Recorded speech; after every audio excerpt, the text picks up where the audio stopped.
नमस्कार, मैं संदीप नौखवाल सभी दर्शकों का एक बार फिर से दी पब्लिक में स्वागत करता हूं।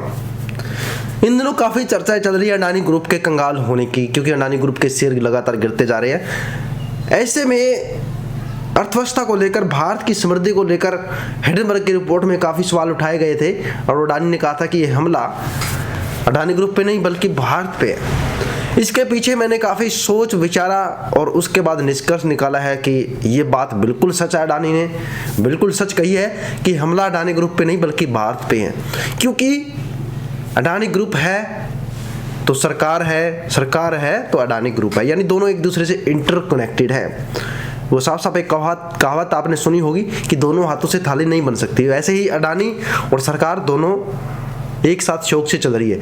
इसी को लेकर किसान आंदोलन में अडानी ग्रुप के नाम उठे थे कि सरकार अडानी ग्रुप को फायदा पहुंचा रही है। लगातार यहाँ पर विपक्षी दल ये सवाल उठा रहा है कि ये सरकार अडानी ग्रुप को ही फायदा पहुंचा रही है। ऐसे में अडानी ग्रुप के शेयर गिरना, अडानी ग्रुप को नुकसान होना एक सरकार को भी बड़ा झटका हो सकता है। बात करते हैं कि क्या देश के अंदर मोदी सरकार चल रही है, क्या देश के अंदर मोदी सरकार चल रही है या देश के अंदर अडानी सरकार चल रही है? तो मेरा जवाब यही है कि देश के अंदर मोदी सरकार न चलते हुए देश के अंदर अडानी सरकार ज्यादा चल रही है।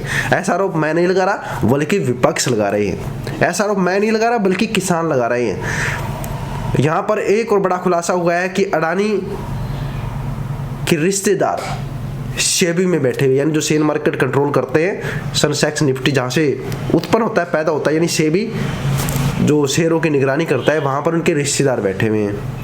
बैंकों के अंदर इनके रिश्तेदार बैठे हुए हैं। जब चाहे जितना पैसा भारतीय बैंक से ले सकते हैं। कर्ज चुकाने की बात तो बात की है, यानी लगातार इस सरकार में अडानी ग्रुप को फायदा मिलता रहा है, वो डायरेक्टली हो या चाहे इनडायरेक्टली हो। अडानी ग्रुप ही नहीं बल्कि बहुत सारे ऐसे ग्रुप हैं जिनको यहाँ पर सरकार फायदा पहुंचाती रही है। ऐसे में एक विशेष रिपोर्ट के अनुसार सूत्रों के हवालों से बड़ी खबर मिली है कि इन ग्रुपों को फायदा क्यों पहुंचाया जाता है, यानी हमारी सरकार चल रही है, हम इन ग्रुपों को फायदा पहुंचाएंगे तो भविष्य में ये ग्रुप हमें फायदा पहुंचाएंगे। फॉर एग्जाम्पल मान लीजिए ये मेरी राजनीतिक पार्टी है, मेरी सरकार चल रही है, मैंने 5 साल तक अडानी ग्रुप को फायदा पहुंचा दिया एंड 5 साल बाद क्या होगा, जब भी चुनाव आएंगे तो अडानी ग्रुप मेरे को फायदा पहुंचाएगा। ऐसे ही सरकार बिजनेसमैन को सपोर्ट करती रहती है। अब बड़ा सवाल यही है, क्या निवेशकों का पैसा खतरे में है, क्या LIC का पैसा खतरे में है, क्या SBI का पैसा खतरे में है?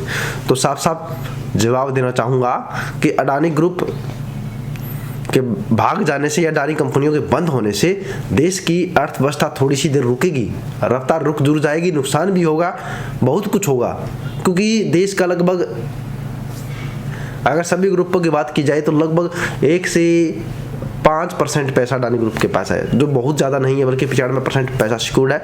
तो यानी देश पे कोई फर्क नहीं पड़ेगा अगर अडानी भाग भी जाए। अब बात करते हैं निवेशकों पर। निवेशकों पर बहुत फर्क पड़ेगा, छोटे मोटे लोगों पर बहुत फर्क पड़ेगा, गरीबों पर बहुत फर्क पड़ेगा, यानी छोटे मोटे दुकानदार लगा लीजिए, छोटे मोटे निवेशक लगा लीजिए, जिनके पास अडानी ग्रुप के शेयर है वो कंगाल हो जाएंगे।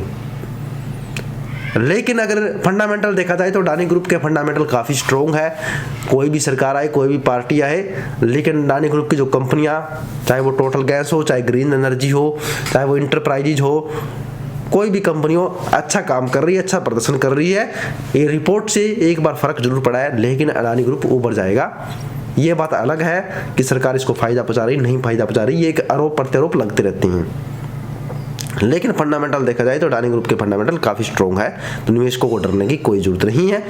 ऐसा ही मामला 2 साल पहले भी हुआ था, जब एक रिपोर्ट आई थी ऐसे ही, उसके कारण अडानी ग्रुप के शेयर गिरे थे, 900 रुपये तक अडानी ट्रांसमिशन के शेयर चले गए थे, और आज भी वही हाल है। लेकिन 2 या 3 महीने में रिकवरी कर जाएगा। इसको लेकर आप अपनी निजी राय कमेंट कर सकते हैं। जय हिंद।